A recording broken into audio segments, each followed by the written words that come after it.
जय सिया राम। आज हम श्रवण करेंगे वट सावित्री व्रत कथा। पौराणिक मान्यता के अनुसार वट सावित्री व्रत करने से पति की आयु लंबी होती है और परिवार में भी सुख समृद्धि बनी रहती है और अखंड सौभाग्यवती भव का आशीर्वाद प्राप्त होता है। ऐसा इसलिए होता है क्योंकि इस दिन से जुड़ी पौराणिक कथा प्रचलित है।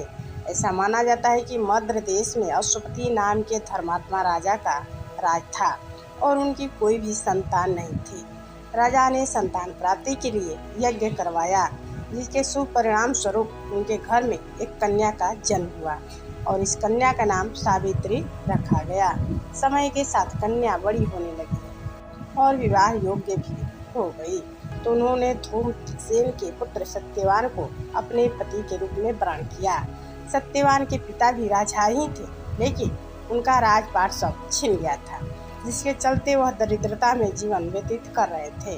सत्यवान के माता पिता की भी आंखों की रोशनी चली गई थी और वह जंगल से लकड़ी काटकर उसे बेचकर अपना गुजारा कर रहे थे।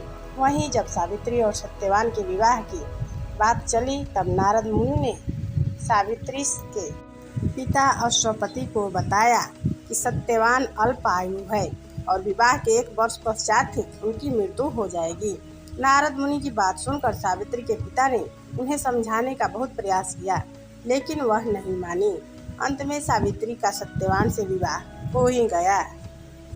शादी के बाद सावित्री अपने सास ससुर और पति की सेवा में लग गई।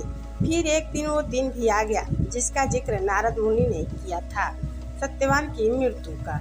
उसी दिन सावित्री भी सत्यवान के साथ वन को गई। वन में सत्यवान लकड़ी काटने के लिए जैसे ही पेड़ पर चढ़ने लगा कि उसके सिर में असहनीय पीड़ा होने लगी। कुछ समय बाद वह सावित्री के गोद में सिर रखकर लेट गया और कुछ ही समय में उनके समक्ष अनेकों यमराज के दूत खड़े हो गए। यमराज सत्यवान की आत्मा को लेकर दक्षिण दिशा की ओर चलने लगे। पतिव्रता सावित्री भी उनके पीछे पीछे चलने लगी।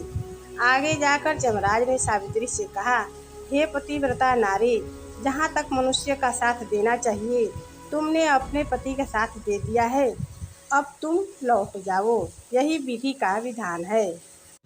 इस पर सावित्री ने यमराज से कहा कि जहाँ तक मेरे पति जाएंगे मैं भी उनके साथ चलूँगी, यही सनातन का सत्य है और यही एक पतिव्रता नारी का धर्म है। यमराज सावित्री की वाणी सुनकर अति प्रसन्न हुए और उनसे 3 वर मांगने को कहा। यमराज की बात का उत्तर देते हुए सावित्री ने कहा, मेरे सास ससुर अंधे हैं, उन्हें नेत्र ज्योति दे दे। यमराज ने तथास्तु कहकर उसे अब लौट जाने को कहा और आगे बढ़ने लगे, किंतु सावित्री यम के पीछे ही चलती रही।